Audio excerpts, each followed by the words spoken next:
جو بعد میں آنے والی زندگی ہے وہاں بھی ہمیں اس کا بدلہ بہت اچھا ملے گا. اور اگر ایسا کرنے میں ہم ناکام ہو گئے تو یہ بہت ہی بڑا خسارہ ہے. یہ گویا اسی طریقے سے ہے کہ ہم نے اپنے ہاتھ سے اپنی چیزوں کو نقصان پہنچا دیا. جی آپ نے درست فرمایا. یہ دونوں جو آیات ہیں ایک منظر پیش کرتی ہے اس شخص کا کہ جو لوگ اللہ کی راہ میں خرچ کرتا ہے، لوگوں کے لیے خرچ کرتا ہے، اور اس کے ریٹرن اسے جو ملتے ہیں وہ بتایا جا رہا ہے. اور دوسرے واقعے میں ایسا گمان ہے کہ یہ سب چیزیں ہیں آپ کے پاس، لیکن اگر آپ نے ان کا صحیح وقت پہ استعمال نہیں کیا، جو ضرورت مند ہیں یا جن کی مدد کرنی چاہیے، تو ایسے میں پھر ہمیں یہ سوچنا چاہیے کہ اگر یہ چیزیں، یہ وسائل جو ہمارے پاس ہیں جو اللہ کا فضل ہے، یہ اگر یکلخ ختم ہو جائے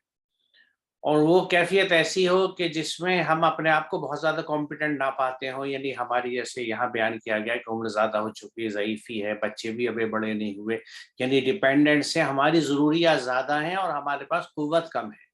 وسائل کو کمانے کی، تو ایسے میں پھر کیا ہوگا؟ تو اس میں جو دوسرا سین ہے کہ اگر آپ اللہ کی راہ میں خرچ کرتے ہیں اور آپ کے اعمال اچھے ہیں تو مکافات عمل کے حساب سے، کرما کے حساب سے آپ کے لیے بھی بھلائی آپ کی ضرورت کے لیے پہنچے گی. کیونکہ اس بات کو ہمیں سمجھنا چاہیے، بارہا یہ بات کہی گئی ہے کہ جب بھی ہم ضرورت مند پہ خرچ کرتے ہیں، اللہ کے احکامات پہ عمل کرتے ہیں، تو اس میں یہ بھی ایک طرح کا دنیا اور آخرت کے لیے انویسٹمنٹ ہے، جس کا اچھا بدل ہمیں دنیا میں بھی ملتا ہے اور آخرت میں بھی ملتا ہے.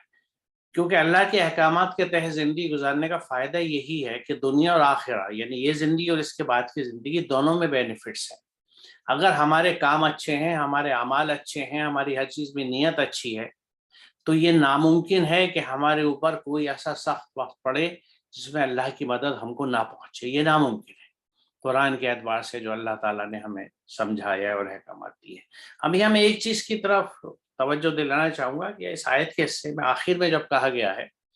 کہ اسی طرح سے اللہ تمہارے لیے آیات کھول کر سمجھاتا ہے تاکہ تم تفکر کرو، غور و فکر کرو، سوچو. تو یہ سوچنے کے تعلق سے میں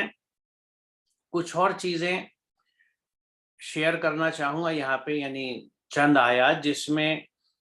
جس سے ہم یہ دیکھیں گے کہ کس طرح سے اور کن چیزوں پہ اللہ تعالیٰ نے غور و فکر کا ہمیں حکم دیا ہے. یہ آل عمران کی 2 آیتیں میں نے لی ہیں، 190 اور 191، جس میں یہ بیان کرتا ہے اللہ تعالیٰ کہ یقیناً آسمانوں اور زمین کی پیدائش اور مخلوق میں اور رات دن کی ہیر پھیر میں عقل مندوں کے لیے نشانیاں ہیں جو کھڑے بیٹھے اور اپنی کروٹوں پر، یعنی ہر حال میں اللہ کو یاد کرتے ہیں اور آسمانوں اور زمین کی پیدائش میں غور و فکر کرتے ہیں اور نتیجن بول اٹھتے ہیں کہ ہمارے رب تو نے یہ بے فائدہ، یعنی باطل نہیں بنایا، جھوٹ نہیں بلایا، تو پاک ہے، بس ہمیں آگ کے عذاب سے بچا دے. تمام تعریفیں تیرے لیے ہیں، تو ہمیں آگ کے عذاب سے بچا دے. تو یہاں پہ آسمان اور زمین کی پیدائش میں غور و فکر کی بات کی گئی ہے. یعنی جتنی کریشنز ہیں، جو بھی تخلیقات اللہ کے ہمارے چاروں طرف ہیں، اور جو پروسیسز چاروں طرف ہوتے ہیں، جیسا رات اور دن کا آنا جانا ایک پروسیس ہے، ایک عمل ہے، ایسے بہت سارے عمل ہوتے ہیں. ہوائیں چلتی ہیں، صبح کو جب دھوپ نکلتی ہے تو ایک منظر ہوتا ہے، سبز پتے اپنے خوراک بنانے کا کام شروع کرتے ہیں، جانور اپنی طرف چلتے ہیں، پرندے اپنی طرف اڑتے ہیں. اس میں ہر چیز میں اللہ تعالیٰ کہتا ہے کہ اگر تم غور و فکر کرو گے تو یہ ہماری آیات ہے. آیات کیا ہوتی ہیں؟ جو ہمیں اپنی منزل کا بھی پتہ دے دیں، یعنی اللہ تعالیٰ کی طرف ہمارے رخ کو موڑ دیں اور ہمیں ہدایت بھی دے دیں، ہمیں کچھ نصیحت بھی دے دیں. تو یہاں ایک بہت اہم چیز جو ہمیں ذہن میں رکھنی ہے کہ اس کائنات کی ہر تخلیق اور ہر پروسیس جو ہے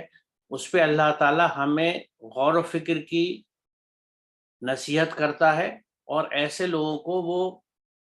عقل مند بناتا ہے، عقل مند بتاتا ہے کہ یہ لوگ عقل مند ہیں. کیونکہ پچھلی آیت آپ دیکھیں کہ آسمان زمین کی پیدائش / مخلوق میں اور رات دن کے اخبار میں عقل مندوں کے لیے نشانیاں ہیں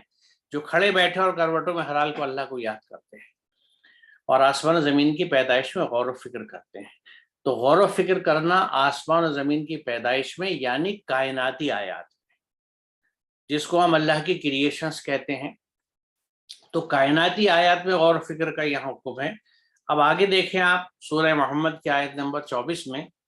کہ تو کیا وہ قرآن میں غور نہیں کرتے؟ کیا ان کے دلوں پر تالے پڑے ہوئے ہیں؟ افلا یتدبرون القرآن ام علی قلوب اقفالها. تو قرآن پہ جو لوگ غور و فکر نہیں کرتے، تفکر نہیں کرتے، یعنی دیکھیے پچھلی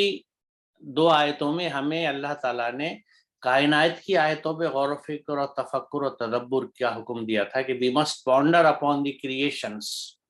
آف اللہ سبحانہ وتعالیٰ، کہ کائنات میں جتنی اللہ کی مخلوق پھیلی ہوئی ہے، تخلیقات پھیلی ہوئی ہیں، ان پہ ہم غور و فکر کریں تاکہ وہاں سے ہمیں ہدایت بھی ملے، اس ماڈل کو دیکھ کے ہم اپنا کام کریں، اور ساتھ میں اللہ کی عظمت کا احساس ہو، اور اس سے ہماری بندگی مضبوط ہوتی ہے۔ یعنی یہ چیزیں بھی ایک طرح سے معرفت الہی کے لیے آج استعمال ہونی چاہیے اور ہو سکتی ہیں، اور ہوتی ہیں جہاں لوگ اس فکر اور سوچ کے ساتھ مطالعہ کرتے ہیں۔ یہاں پہ قرآن کی آیات پہ تفکر و تدبر کی بات ہے کہ قرآن پہ غور نہیں کرتے، کیا ان کے دلوں پر تالے پڑے ہوئے ہیں؟ اب دیکھیں یہاں پہ اگلی آیت جس پہ ہم نے ابھی بات کری، یہاں پہ بھی ایک واقعہ بیان کیا گیا ہے، اور اس کو اپنی آیات بتا کے اللہ یہ کہہ رہا ہے کہ ہم آیات کو کھول کر تمہارے سامنے رکھتے ہیں تاکہ تم سوچو اور غور فکر کرو۔ تو اب یہ منظر نامہ بھی اس لیے رکھا گیا ہے کہ ایسی سچویشنز میں ہمیں کیا کرنا چاہیے۔ ہم اللہ کے احکامات کے حساب سے اگر اپنے دیے ہوئے مال کو اور رزق کو اور اپنے صلاحیتوں کو استعمال کرتے ہیں تو یقیناً ہم پہ ایسا خراب وقت نہیں آئے گا کہ ہمارے عین ضعیفی میں، بڑھاپے میں، جب ہمارے پاس ریسورسز کم ہیں، ہمارے پاس پوٹینشیل بھی کم ہو چکا ہے،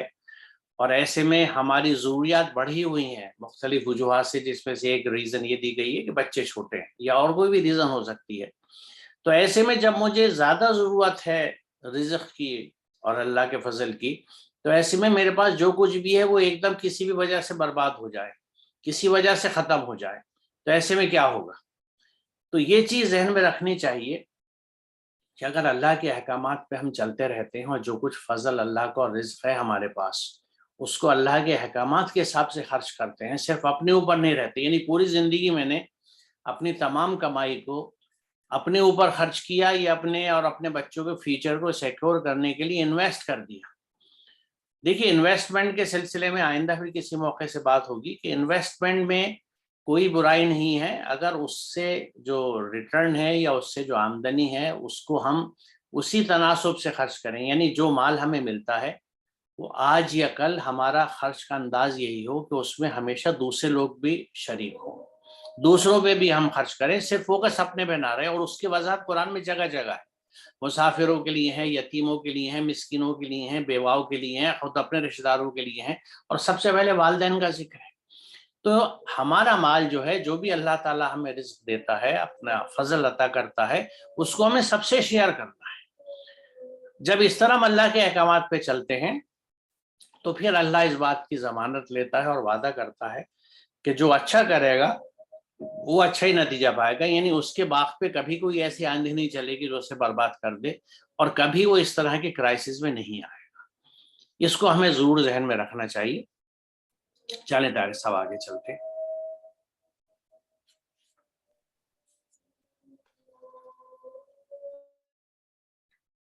يا أيها الذين آمنوا أنفقوا من طيبات ما كسبتم ومما أخرجنا لكم من الأرض ولا تيمموا الخبيث منه تنفقون ولستم بآخذيه إلا أن تغمضوا فيه واعلموا أن الله غني حميد۔ اے ایمان والو، تم لوگ اپنی کمائی میں سے اور جو کچھ ہم نے تمہارے لیے زمین سے نکالا ہے اس میں سے اچھی چیزوں کو خرچ کرو، اور خراب چیز مت چنو کہ جسے تم دوسروں کے لیے خرچ کرو لیکن تم خود اس سے نہیں لوگے، الا یہ کہ تم آنکھیں بند کر لو اور جان لو اللہ غنی اور حمید ہے۔ بظاہر اس آیت میں مفہوم بہت ہی واضح ہے کہ جب ہمیں خرچ کریں گے تو خرچ کرنے کا طریقہ کیا ہوگا۔ خرچ کرنے کا طریقہ یہ ہونا چاہیے کہ جو ہم اپنے لیے پسند کرتے ہیں وہی چیز ہمیں دوسروں کے لیے پسند کرنی چاہیے۔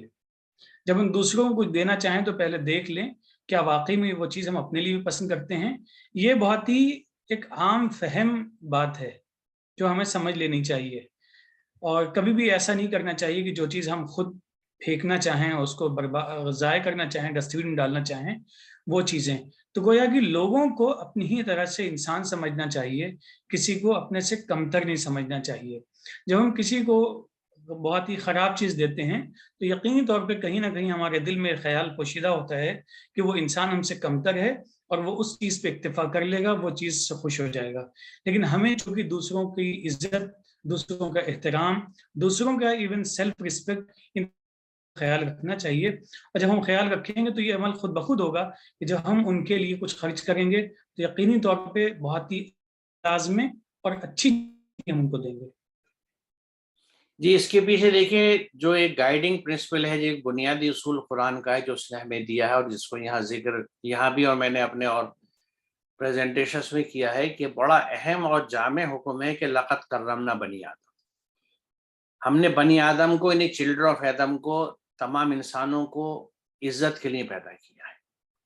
تو جب اللہ کا حکم یہ ہے کہ ہر انسان کو تکریم کے لیے، عزت کے لیے پیدا کیا گیا، تو ہمیں اپنے کسی قول سے، اپنی بات سے یا اپنے کسی ایکشن سے کسی کو یہ نہیں احساس دلانا چاہیے کہ تم کمتر ہو یا تمہاری عزت کم ہے۔ جیسا آپ نے صحیح فرمایا، کیونکہ عموماً میں اس طرح کی چیزوں کو اپنی زندگی میں نوٹ کرتا آیا ہوں کہ چاہے وہ جب میں کبھی بھی گاؤں میں جاتا تھا تو جو زمیندار اور بہتر مالی طور سے طبقہ ہوا کرتا تھا، ان کے یہاں جو کسان اور جو لوگ محنت کش طبقہ تھا وہ آ کے بیٹھتا تھا، تو ایک چیز جو بڑی تکلیف دیتی تھی کہ وہ مالدار گھرانے کے افراد اوپر چارپائی پہ یا تخت پہ بیٹھتے تھے اور یہ سب لوگ نیچے بیٹھا کرتے تھے۔ دوسری بات یہ تھی کہ ان کو جو چیزیں کھانے کو دی جاتی تھی ان کا معیار بالکل اس سے الگ ہوتا تھا جس طرح کے دوسروں کو دی جاتی ہے۔ اور اس کے کچھ نمونے موجودہ زمانے میں اس طرح دیکھتا ہوں کہ بہت سی میں نے ایون سو کالڈ دینی محفلیں اور مجلسیں دیکھی ہیں جس میں خواص کے لیے، اسپیشل لوگوں کے لیے دسترخوان الگ ہوتا ہے اور عوام کے لیے دسترخوان الگ ہوتا ہے، دونوں کی مینیوز بالکل الگ الگ ہوتے ہیں۔ وہاں کچھ اور سرو کیا جاتا ہے، یہاں کچھ اور سرو کیا جاتا ہے۔ دوسرا رخ ہم اپنے ہاں گھروں میں دیکھتے ہیں، شہری زندگی میں خاص طور سے، کہ ہمارے ہاں جو ملازم کام کرنے آتے ہیں، وہ چاہیں وہ گھریلو خادمائیں ہوں جو ہمارے گھر کے برتن اور جھاڑو پوچھا اور صفائی کرتی ہیں، ہمارے گھریلو اور گھر کی عورتوں کی اکثریت کی سوچ یہ ہوتی ہے کہ جو چیز بچ گئی، جو کھانا آج کھانے سے بچ گیا اس کو اگلے دن ہم نے اس کو دے دیا، جو روٹی باسی ہو گئی وہ اس کو دے دی گئی۔ یہ طریقہ اس کیس میں بہتر ہو سکتا ہے کہ جب اس باسی کھانے کو آپ بھی کھاتے ہو۔ اگر آپ اسے کھانا پسند نہیں کرتے، آپ اسے برا سمجھتے ہیں اور آپ کی سوچ یہ ہے کہ میں تو تازہ کھانا کھاتا ہوں، میں باسی نہیں کھاتا، تو پھر آپ جس کو دے رہے ہیں اس کا مطلب وہی ہوا جیسے ڈاکٹر طارق ندوی صاحب نے بھی فرمایا کہ ہم ان کو کمتر سمجھ رہے ہیں۔ تو ہمیں خیال یہ رکھنا چاہیے کہ ہمیں جو چیز بھی اللہ کی راہ میں یا اللہ کے احکامات کے تحت، کیونکہ جیسا اس کا حکم ہے کہ اپنے مال میں سے دوسروں کو بھی دو، تو اس میں اگر ہم اپنے مال کو اگر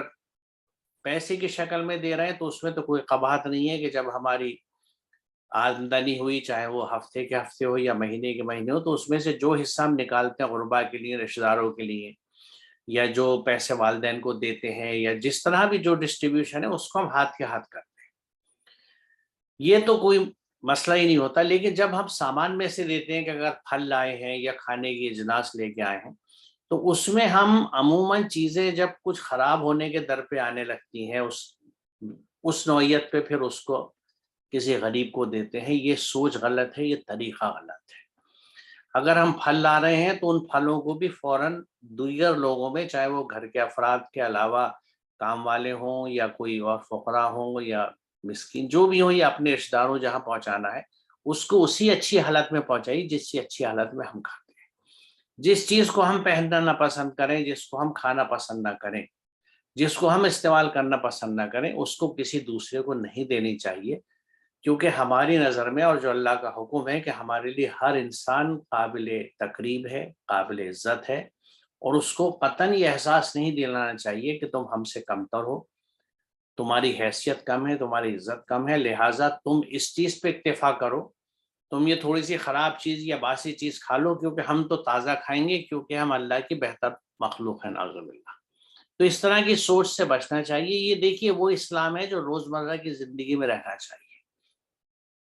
اور یہ ہماری اکثریت کے گھروں میں نہیں ہوتا۔ میں اپنی خود چشمدید بات آپ کو بتا رہا ہوں، اور آپ بھی اگر اپنے اطراف میں دیکھیں، اور اس میں یہ میں آپ کو بتاؤں کہ اس کو سمجھانا بڑا مشکل ہوتا ہے۔ آپ اپنے رشتہ داروں کو، گھر کی خواتین کو اگر اس کو سمجھانا چاہیں گے تو وہ آپ سے آسانی سے نہیں مانیں گی، آپ کو محنت کرنی پڑے گی، ورنہ روش یہ بنیں گے یا آپ کو انٹروین کرنا پڑے گا کہ بھئی یہ چیز ابھی دے دو اس سے پہلے کہ خراب ہو، جس کو بھی دینی ہے، کیونکہ ہماری اتنی استعمال نہیں ہو سکتی، زیادہ آ گئی ہے، زیادہ بن گئی ہے، تو ابھی اسے فوراً تقسیم کر دو جس کو بھی دینا ہے،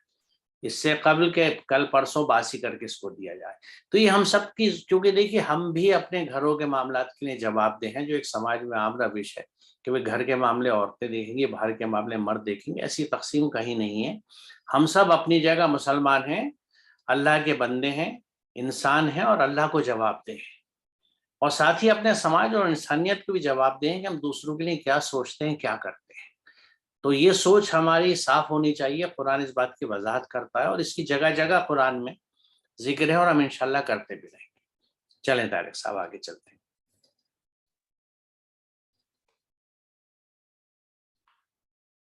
الشیطان یعدکم الفقر ویأمرکم بالفحشاء واللہ یعدکم مغفرۃ منہ وفضلا واللہ واسع علیم۔ شیطان تم کو فقر یعنی زندگی کی ضرورتوں کے پورا نہ ہونے سے ڈراتا ہے اور تم کو برائی کا حکم دیتا ہے، اور اللہ تم سے اپنی مغفرت اور فضل کا وعدہ کرتا ہے، اور اللہ واسع ہے، علیم ہے۔ یہاں اس آیت میں 4 الفاظ ہیں جنہیں ہمیں سمجھنے کی کوشش کرنی چاہیے۔ ایک لفظ ہے فقر۔ لفظ فقر سے ہم لوگ متعارف ہیں، واقف ہیں، فقیری، امیری کے مقابلے میں استعمال کرتے ہیں فقیری۔ اور دوسرا لفظ یہاں پہ استعمال ہوا ہے فحشا۔ فحشا کا مطلب ہے یعنی جو بھی گناہ کی چیزیں، فحش جسے ہم کہتے ہیں۔ حالانکہ اس وقت سردست اس لفظ کی ایک خاص میننگ، ایک خاص مفہوم ہمارے یہاں چلتا ہے کہ جہاں بے حیائی اس کو کہتے ہیں۔ اس کے ایک طرف یہ بات کہی جا رہی ہے کہ شیطان وعدہ کرتا ہے، خوف دلاتا ہے تم کو فقر کا اور برائیوں کا۔ شیطان ایک تو یہ خوف دلاتا ہے کہ تم نے اپنا مال اگر خرچ کر دیا تو آڑے وقت میں مصیبت ہو جائے گی، جو ضرورتیں ہیں وہ مکمل نہیں ہو پائیں گی، جو فیوچر میں ان ایکسپیکٹڈ جو مشکلات ہو سکتی ہیں، غیر متوقع ہم جس سے کہتے ہیں، اگر ان میں سے کچھ سامنے آ گئی تو ہم کیا کریں گے۔ یہ سب شیطانی وسوسے ہوتے ہیں جو دل میں ہمارے آتے ہیں۔ دوسرا ایک چیز یہ بھی ہے، شیطان گناہوں کی طرف مائل کرتا ہے، فحش کی طرف مائل کرتا ہے۔ اس میں یہ ہے کہ فضول خرچی کو ہم سردست سمجھ سکتے ہیں کہ جہاں پہ جو کام کم پیسوں میں ہو سکتا ہے یا جو ضرورتیں ہم اپنی آسانی کے ساتھ پوری کر سکتے ہیں، ان ضرورتوں کو ہم زیادہ انویسٹمنٹ کر کے، زیادہ خرچ کر کے، زیادہ مصرف کر کے، زیادہ پیسے لگا کے پورا کرتے ہیں، وہ بھی ایک قسم کی برائی ہے۔ تو اس میں یہ بھی ہے کہ ہمیں اعتدال کی راہ اپنانی چاہیے، کم از کم میں جو چیزیں مینیج ہو جائیں کرنی چاہیے اور لوگوں کے کام آنا چاہیے۔ آخر ایسا کیوں؟ کیونکہ یہ اللہ کا حکم ہے، اور اللہ کے حکم پہ اگر ہم چلتے ہیں تو اللہ کی طرف سے 2 وعدے سردست ہمارے سامنے اس آیت میں مذکور ہیں۔ پہلا وعدہ تو یہ ہے کہ وہ مغفرت، یعنی جو مصیبتیں ہو سکتی ہیں اس دنیا میں، ان مصیبتوں سے پروٹیکشن ہم کو پرووائڈ کرے گا، اور جو مصیبتیں آخرت میں آ سکتی ہیں سامنے، ان مصیبتوں سے بھی ہمیں وہ پروٹیکشن پرووائڈ کرے گا۔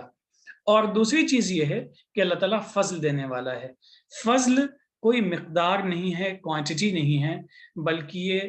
کیفیت کا نام ہے کہ جہاں پہ ہمیں جتنی ضرورت ہے وہ ضرورت مکمل طریقے سے پوری ہو جائے اور ساتھ میں اطمینان بھی ہو جائے۔ تو یہ 2 چیزیں ہیں جن کا اگر ہم ساتھ میں خیال رکھتے ہیں تو شیطان کے وساوس سے بچ جائیں گے، فضول خرچیوں سے بچ جائیں گے، کیونکہ اس کے بدلے میں جو کچھ ملنے والا ہے وہ بہت ہی اہم ہے۔ اور خرچ کے تعلق سے تھوڑی سی وضاحت اگر اتنی کر دی جائے کہ جب ہم خرچ کرتے ہیں تو اس سے ہمارے آس پاس میں اگر فراخی پیدا ہوتی ہے، لوگ انڈیپینڈنٹ ہوتے چلے جاتے ہیں، فائنینشلی وہ ان کے ہاں جو پریشانیاں تھیں وہ ختم ہوتی چلی جاتی ہیں۔ جب ان کی زندگی میں سکون ہوگا تو ہماری زندگی میں سکون خود بخود آتا چلا جائے گا۔ یہ ایک عملی چیز ہے، جو لوگ اس پہ عمل کرتے ہیں وہ اسے بخوبی سمجھتے بھی ہیں، اور جب ہم عمل نہیں کرتے ہیں تو اس کے نقصان بھی ہمارے سامنے آتے جاتے ہیں۔ اور دوسری چیز جو فضل ہے، اطمینان قلب ہے اور فراخی ہے، یہ چیزیں بھی ہمیں آسانی سے ملتی چلی جاتی ہیں۔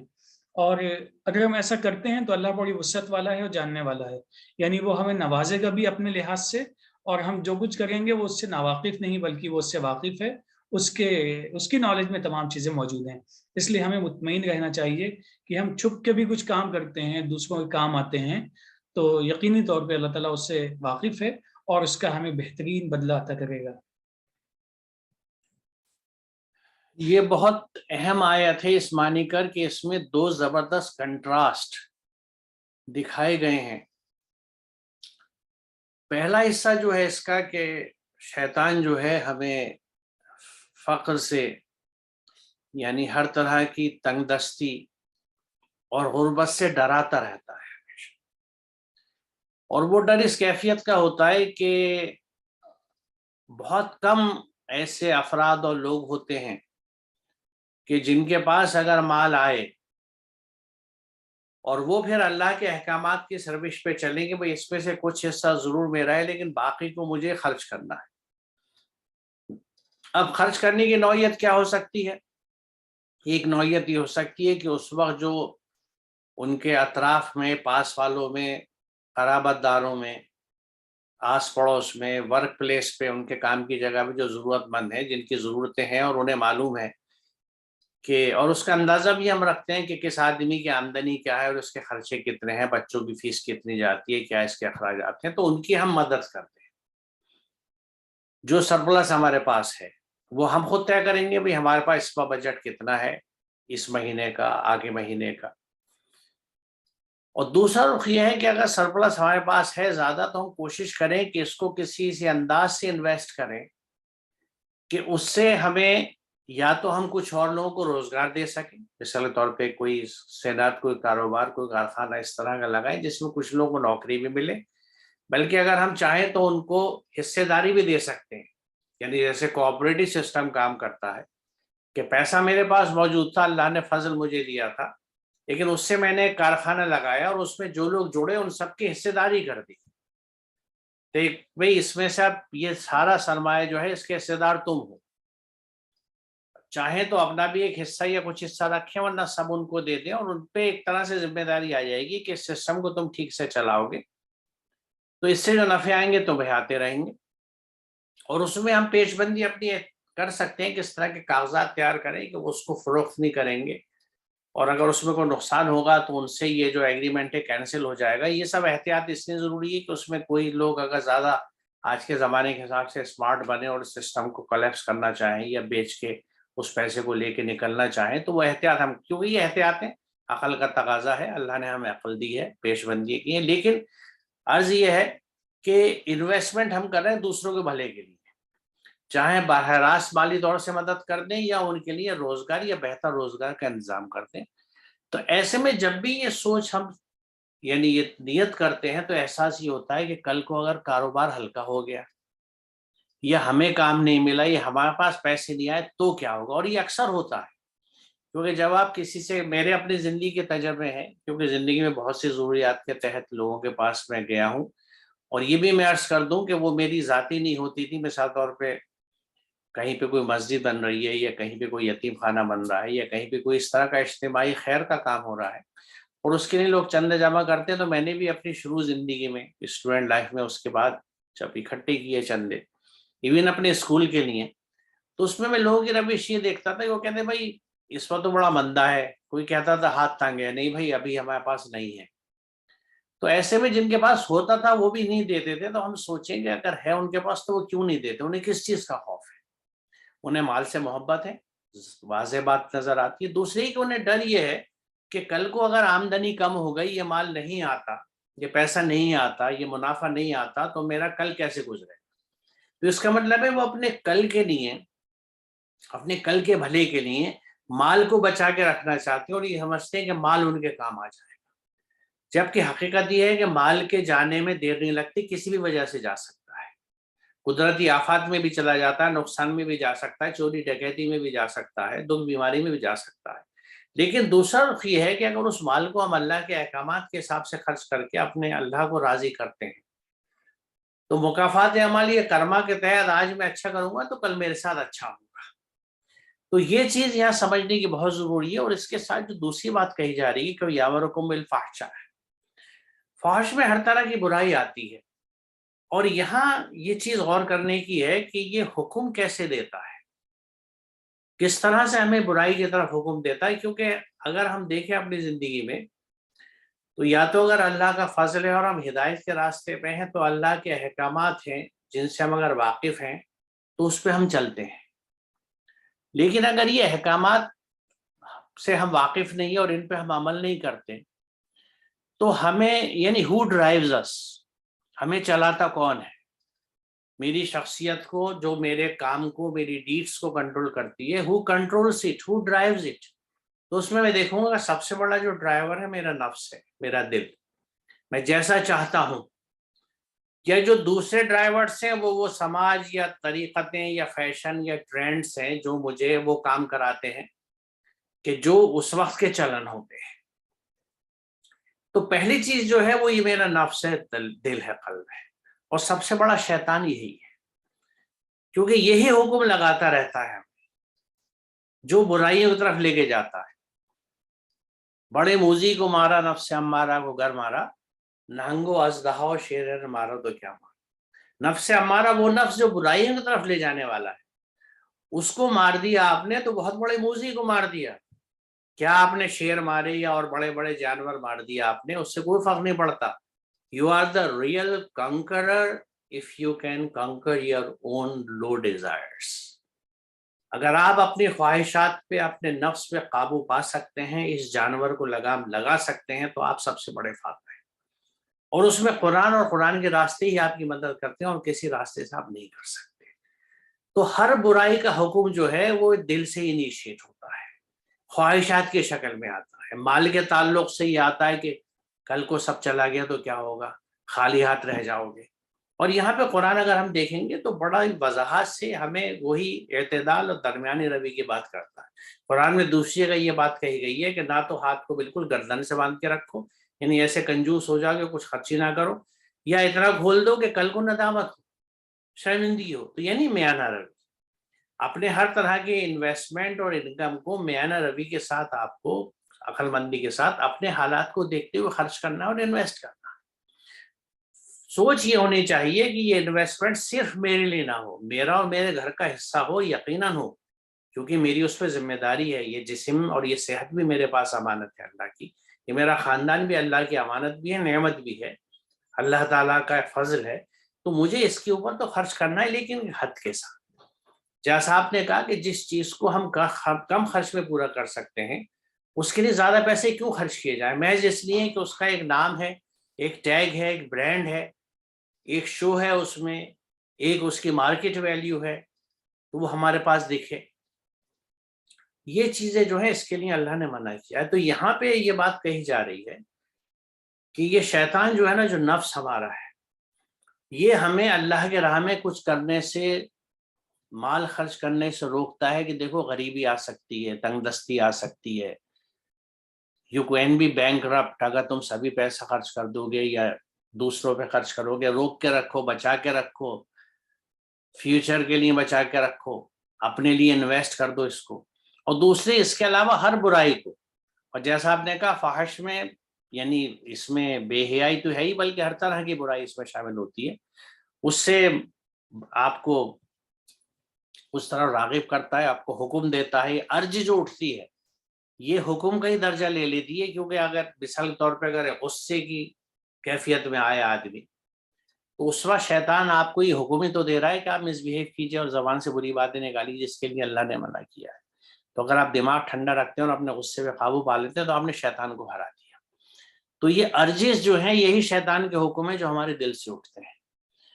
تو اللہ کے راستے سے ہٹانے والی جتنی چیزیں ہیں، چاہے وہ ہمارا نفس ہو، چاہے سماج ہو، چاہے پریشرز ہوں، چاہے فیشنز ہوں یا ٹرینڈز ہوں، یہ ساری چیزیں شیاطین کے درجے میں آتی ہیں. ہر وہ چیز جو اللہ کے احکامات سے ہمیں ہٹائے وہ اللہ سے باغی ہے، سرکش ہے، بھٹکی ہوئی ہے اور ہمیں بھی بھٹکانا چاہتی ہے. اس لیڈروں کے مقابلے میں اللہ تعالیٰ اپنے فضل کا اور مغفرہ کا، یعنی ان تمام چیزوں سے، اس فقر و فاقہ سے حفاظت کا انتظام کرائے گا آپ کو. یہاں فقرہ کے مقابلے میں غفرہ آیا ہے، مغفرہ آیا ہے، یعنی سامان حفاظت دے گا وہ تمہیں. تم اللہ کے احکامات کے حساب سے مال کو خرچ کرو تو شیطان تو فقر کے لیے ڈرا رہا ہے، غربت کے لیے ڈرا رہا ہے، بینکرپسی کے لیے ڈرا رہا ہے. اللہ کہہ رہا ہے کہ نہیں، میں تمہیں ان سب چیزوں سے پروٹیکٹ کروں گا. میرا سسٹم جس پہ تم عمل کرو گے تو وہ تمہیں وہ آٹو پروٹیکشن جیسے ہوتا ہے نا بہت سی چیزوں میں، وہ آٹو پروٹیکٹ کرے گا آپ کو کہ آپ کبھی اس طرح کی کیفیت سے نہیں گزریں گے۔ اگر اس کو پچھلی آیت سے جوڑیں تو جو میں عرض کر رہا تھا کہ جس کے اعمال اچھے ہوں گے تو مکافات عمل کے قانون کے تحت، کرما کے قانون کے تحت، اس کے کھڑے ہوئے باغوں کے اوپر کبھی بھی ایسی آندھی نہیں چلے گی جو اس کو تباہ کر دے، خاص طور سے کہ جس وقت اس کی ضروریات بہت زیادہ ہے، کیونکہ اللہ کا وعدہ ہے۔ خرابیاں کب آتی ہے کہ جب ہمارے اعمال میں کمی ہوتی ہے، نیتوں میں کمی ہوتی ہے، یا کہیں نہ کہیں ہم سے چوک ہوئی ہوتی ہے، اللہ کے احکامات سے ہم ہٹتے ہیں۔ تو اللہ کے احکامات سے اگر ہم چلیں گے تو یہ کہتا ہے کہ اس فقر سے جس کی سے تمہیں شیطان ڈراتا ہے، اللہ تعالیٰ اس سے تمہاری حفاظت کرے گا، تمہیں سامان حفاظت دے گا، اور اپنے فضل کا وعدہ کرتا ہے۔ اور اس کے بعد یہ بات ہمیں سمجھانے کہہ دی گئی کہ وہ واسع علیم ہے، اس کا علم بہت وسیع ہے، جہاں تک ہم سوچ بھی نہیں سکتے، سمجھ نہیں سکتے، اس کا علم وہاں تک احاطہ کرا ہوا ہے ہر چیز کا۔ یعنی جس کو دوسری جگہ قرآن اس انداز میں کہتا ہے کہ اللہ جانتا ہے تم نہیں جانتے، یعنی آپ اس ماڈل پہ کام کریں گے تو ہو سکتا ہے آپ کی عقل میں نہ آئے کہ بھئی کیا طریقہ ہے کہ میں دوسروں پہ خرچ کروں، میرا پیسہ ختم نہ ہو یا مجھے ملتا رہے۔ تو یہ کہتا ہے کہ وہ میں جانتا ہوں تم نہیں جانتے۔ ہمارے لیے مسٹ کیا ہے کہ اللہ کے احکامات پہ عمل کریں۔ تو یہ اس رخ سے بہت اہم آیت ہے کہ یہ بالکل ایک طرح سے دو کنٹراسٹ ہمیں بتا کے یہ سوچنے میں مجبور کرتی ہے کہ ہمیں کیا کرنا چاہیے۔ شیطان ڈراتا ہے، اکساتا ہے ہماری خواہشات کی شکل میں، اور اللہ تعالیٰ ان تمام چیزوں سے جس کا ہمیں خوف ہے، حفاظت کا انتظام کرتا ہے اور اپنے فضل کا یقین دلاتا ہے۔ چلیں طارق صاحب۔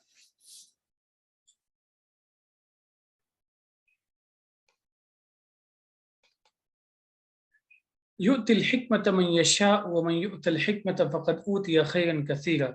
وما يذكر إلا أولو الألباب۔ جو چاہتا ہے اللہ اسے دانائی یعنی صحیح اور غلط میں فرق کرنے کی سمجھ دیتا ہے، اور جسے دانائی ملی اسے تو بہت بھلائی مل گئی، اور کوئی نصیحت قبول نہیں کرتا سوائے عقل والوں کے۔ یہاں اس آیت کو اور جو اب تک آیتیں گزری ہیں انہیں اس کی روشنی میں اس کے سمجھنے کی کوشش کی جائے تو ہم سمجھ سکتے ہیں آسانی کے ساتھ میں کہ ایک طرف آخرت کا تصور ہے، وہاں کی پیسفل زندگی، اور یہ دنیا کی جو ہماری زندگی ہے اس کا بھی پیس، اس کا بھی اطمینان، اس کا بھی امن، اور اس دونوں جگہ کی زندگی میں امن، سکون، آشتی، یہ تمام چیزیں حاصل کرنے کے لیے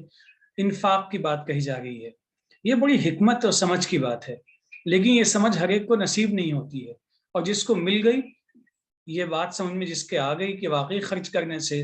دوسروں کے کام آنے سے ہماری اپنی دنیا بھی بہتر ہوتی ہے اور ہماری آخرت کی زندگی بہتر ہوتی ہے۔ جس کو یہ حکمت مل گئی گویا کہ اس کو بہت زیادہ خیر مل گیا، لیکن حکمت کی بات ہے سمجھ کس کو آتی ہے، وہی سمجھے گا جس کے پاس میں عقل ہوگی، اور عقل بھی ہے اور عقل کا استعمال بھی اگر انسان کرتا ہے تو یقینی طور پہ چیزوں کو سمجھتا چلا جاتا ہے۔ دیکھیے، حکمت کے بنیادی معنی روکنے اور منع کرنے کے ہیں، تاکہ انسان حدود کے اندر رہے۔ اللہ نے جو حدود بنائی ہیں، ہر ایک کے حقوق اور واجبات کی حد مقرر ہے، اور اس کے ساتھ انصاف کی سمجھ اور اس پہ عمل۔ اب اس کے لیے جو یہ بات ہے کہ جو چاہتا ہے، تو یعنی اس بات کو ہمیں ذہن میں رکھنا ہے کہ اگر میں کسی چیز کو چاہتا ہوں کرنا تو اس کے لیے ایفرٹ کرنا، تو محض چاہنے سے نہیں ہوتا، ایفرٹ ضروری ہے۔ اور وہ ایفرٹ جو ہے حکمت حاصل کرنے کی، اس کی بنیادی چیز اس کو یعنی ایک جملے میں سمیٹوں تو وہ یہ ہے کہ ہم اپنے علم کو اور عقل کو اگر اللہ کے احکامات کے تحت استعمال کرتے ہیں تو حکمت ملتی ہے۔ پھر دہراؤں گا اس بات کو کہ علم و عقل کو، عقل کی مدد سے علم حاصل کیا، اس کا استعمال اگر اللہ کی ہدایت اور اللہ کے احکامات کے تحت ہوتا ہے تو حکمت نصیب ہوتی ہے۔ ہر چیز کو کیسے استعمال کرنا ہے، کہاں پہ کس چیز کی حد ہے، ان حدود میں رہتے ہوئے کس طرح انصاف کیا جا سکتا ہے ہر ایک کے حقوق کے ساتھ، ہر ذمہ داری کے ساتھ۔ یہ حکمت جو ہے، یہ جو انڈرسٹینڈنگ ہے،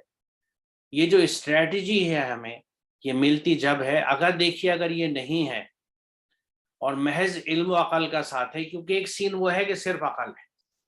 کیونکہ ہر انسان کو اللہ تعالیٰ نے عقل کے ساتھ پیدا کیا ہے، اور جیسا سورہ 3 میں ہے کہ لقد خلقنا الانسان فی احسن تقویم، بہترین ساخت پہ انسان کو بنایا. تو ساخت جو ہے صرف باہری نہیں ہے، اس کا اندر کا ہر سسٹم، چاہے وہ سرکولیٹری سسٹم ہو، ڈائجسٹو سسٹم ہو، بہترین بنایا ہے اللہ نے. اسی طرح سے اس کی سوچ سمجھ، اس کا نروس سسٹم، اس کی برین اسٹرکچر، میموری، یہ سب چیزیں بہترین بنائی ہے. ہر انسان اس کے ساتھ پیدا ہوتا ہے. لیکن اب جس کو مواقع ملتے ہیں یا جو خود کوشش کرتا ہے یا اس کا سماج مدد کرتا ہے اور اس کو علم بھی حاصل ہو جاتا ہے، تو اب اس کے پاس اس عقل کے ساتھ اور اس علم کو حاصل کرنے کے لیے اللہ تعالیٰ نے اپنی نعمتیں اس کو دی ہیں، سائنسز کی شکل میں، عقل کے علاوہ جو اس کا حصہ ہے. تو ان سے وہ علم حاصل کرتا ہے. تو اگر وہ اللہ کی ہدایت کو نہیں جانتا، گائیڈنس کو نہیں جانتا، تو اس علم کی مدد سے وہ کسی بھی چیز کا استعمال کسی طرح بھی کر سکتا ہے. لیکن اگر اللہ کی ہدایت اور گائیڈنس اس کے ساتھ ہے، ڈیوائن گائیڈنس اس کے پاس ہے، تو پھر وہ اپنے عقل کو علم کی روشنی میں جن چیزوں کے لیے استعمال کرے گا وہ سب خیر کے پہلو ہوں گے